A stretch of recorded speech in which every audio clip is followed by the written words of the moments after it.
Today on Chloe's Inbox. Dear DJ Chloe, hindi ko alam kung anong oras na. I just finished folding the last batch of laundry habang pinapatulog yung bunso na ayaw pa rin magpahinga. Habang ginagawa ko to, may ulam pa akong kailangang ipasok sa ref para hindi masira. May lapag pa akong kailangang punasan at linisan at may mga laruang nakakalat sa sala na hindi ko na lang pinapansin. I am a mother of three. Three beautiful, loving, wild, unpredictable kids. At mahal ko sila, walang question dun. Buong puso. Pero Chloe, kahit mahal ko sila, pagod na ako. Walang yaya, walang helper, wala man lang kamag-anak na kayang tumulong. Lahat ay ako. I wake up before the sun rises and I sleep long after everyone else has closed their eyes. Gising ako sa bawat iyak, sa bawat galaw, sa bawat takbo, sa bawat sigaw. Nakapikit man ako, ang utak ko gising pa rin. Overdrive talaga. Ang mga nasa isip ko, ano kayang ulam bukas? Naayos ko ba yung uniform nila?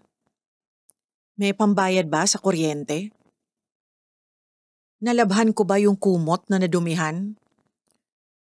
Ano ba to, may lagnat ba si bunso? May lesson plan ba si panganay? And the truth is, I don't even know who I am anymore. Well, I used to be someone who danced, who laughed, who dreamed. Ngayon, I'm just a mother. I am just a mom. And even that role, I feel like I am failing at it. Parang kahit yun na lang, pumapalpak pa ako. I try my best to be patient, pero minsan napapasigaw din ako talaga. I try to be present, pero minsan gusto ko nalang pumikit at magpanggap na wala ako. I try to be everything. Pero kahit ako, alam ko, kulang pa rin. My husband works full-time. He provides. He gives me money. He comes home to eat and rest. Pero habang siya ay may routine, ako may giyera sa araw-araw. Kapag dumating siya, ako yung may listahan. Loves baby may ubo. Nagka-diarrhea si middle child. May kailangang isubmit sa school. Love, kailangan na natin ng grocery. Wala nang diaper. Paubos na rin ang gatas. Pero ang sagot lang niya madalas ay, pagod ako. Nagtatrabaho din ako buong araw. And you know what? I get it. He works hard. Pero Chloe, ako rin eh.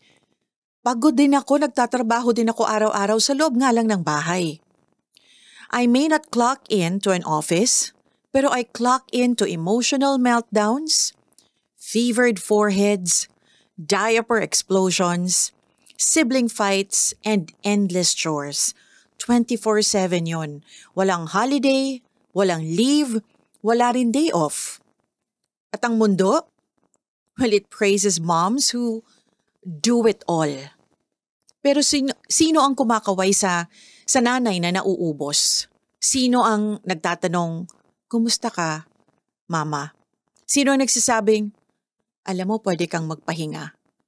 Because right now, I feel so invisible. I feel unheard. And if I'm being brutally honest, I feel like I'm on the edge of something dark. There are nights when I cry in silence while I'm breastfeeding. And there are moments I look at the door and think, what if I just walk away for one day? And there are mornings I stare at the mirror and don't recognize myself. Chloe, hindi naman ako sumulat sa'yo para magreklamo.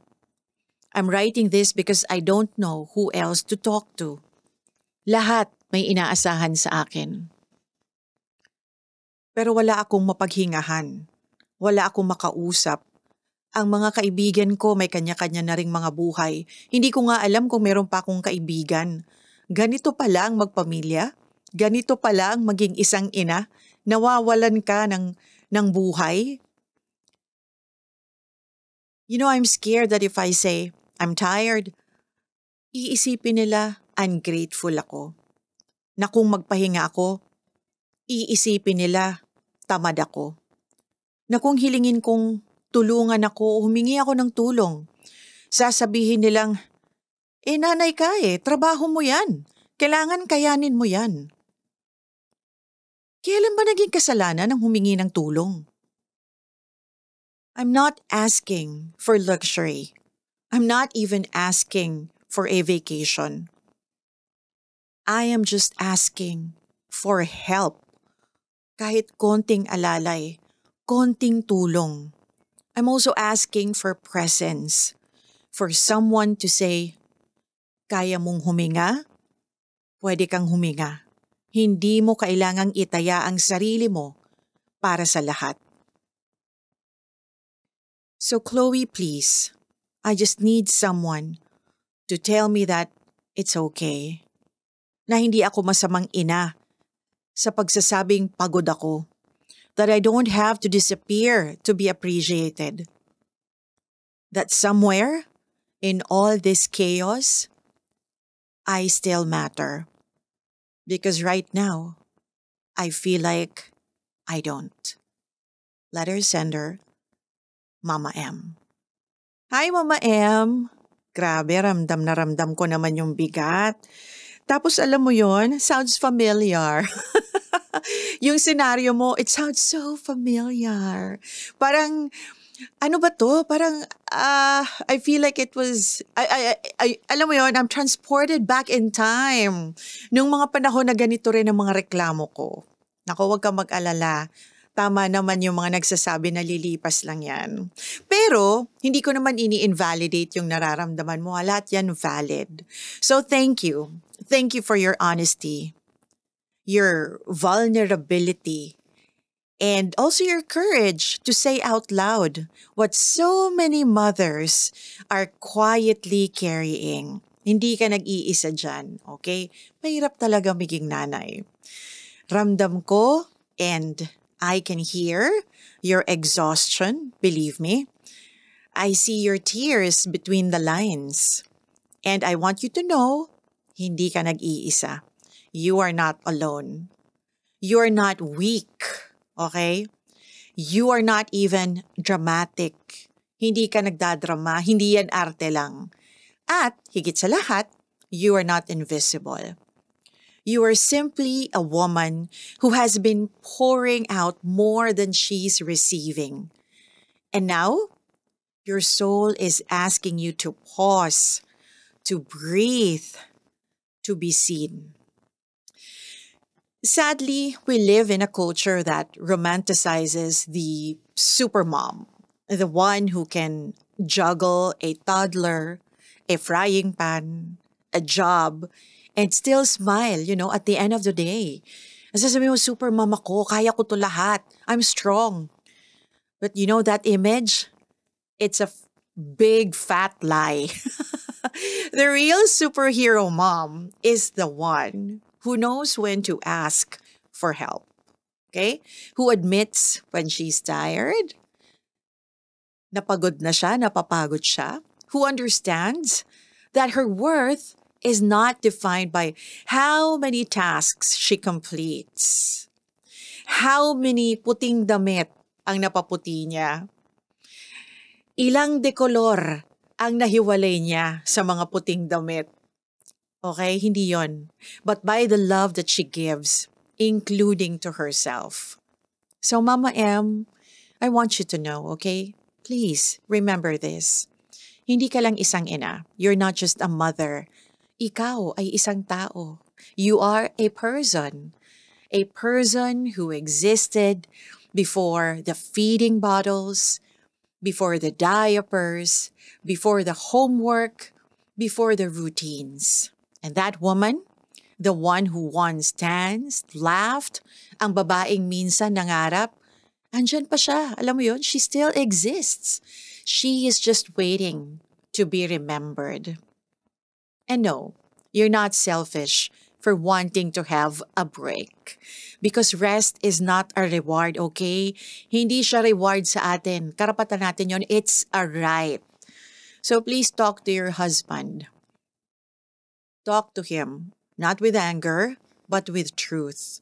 Sabihin mo sa kanya, alam mo, hindi kita kinakalaban. Pero hindi ko na kayang ako lang ang lumalaban. And explain that while he works 8 hours or maybe 9, you're also working 24/7. Alam ko yan, ramdam ko yan. Walang pahinga ang trabaho sa bahay. 24/7 yan. Being a mother is a 24-hour job. Walang break. And you're working 24/7. Without support, even the strongest will break. And to every mother listening right now, pwede kang magpahinga. You're allowed to rest. You're allowed to say no. You're allowed to need help. Because if we don't normalize this, anong nino-normalize natin? We normalize mothers burning out quietly. So Mama M, please seek small joys again. Find 5 minutes for yourself.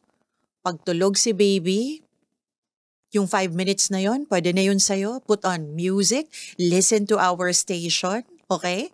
Listen to my podcast while washing dishes. Write in a book. Pwede ka pang magsulat. Pwede ka mag-journal. Even if it's just, I'm still here. Andito pa rin ako.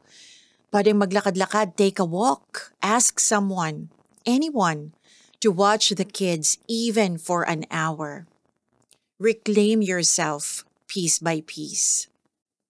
And if the sadness, the heaviness, or the darkness becomes too much, please seek help professionally. You are not weak for needing support. You are strong for recognizing it before it consumes you. Sa mundong ito that demands everything from mothers, I hope that you give yourself something back. And what is that? Kindness, grace, and rest. Mama M, you matter, okay? Not because of you being a mother, not because of what you do, but simply because of who you are. Being a person. Hindi ka isang ina lang. You are not just their mother. You are you, and that is enough. Hey, thanks for watching! For more exclusive videos and artist interviews, you can check out our videos by clicking here. And don't forget to follow us on our social media accounts too. Links are in the description below.